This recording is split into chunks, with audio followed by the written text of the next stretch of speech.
Amigos, o nosso Deus, o nosso Pai, é um ser perfeito. Nós nunca podemos discordar das decisões dele.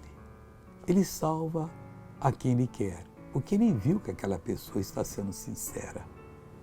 E ele perdoa a quem ele quer, porque ele viu que aquela pessoa está sendo sincera. Romanos 9,18 diz assim: logo, pois, compadece-se de quem quer, e endurece a quem quer. Mas, missionário, então ele não é um Deus assim imparcial. O que ele quer é o seguinte: ele sabe o que a pessoa tem no coração, nós só vemos o exterior. Aquela pessoa que pode estar no erro, mas quando ouve a palavra de Deus, sente o toque divino e no coração ela chora. Ela pede misericórdia, Deus vai compadecer. E tem um outro que parece que é a pessoa mais abençoada, mas é só aquilo ali de Araque, só para aparecer. E no fundo ela não quer ser abençoada. Nunca discorde de Deus. Veja essa pessoa que foi abençoada, eu já volto. Aí dentro de uma lata, essas latas de pintura, né? Eu fui pegar numa planta e eu não vi que a lata estava atrás e caí dentro.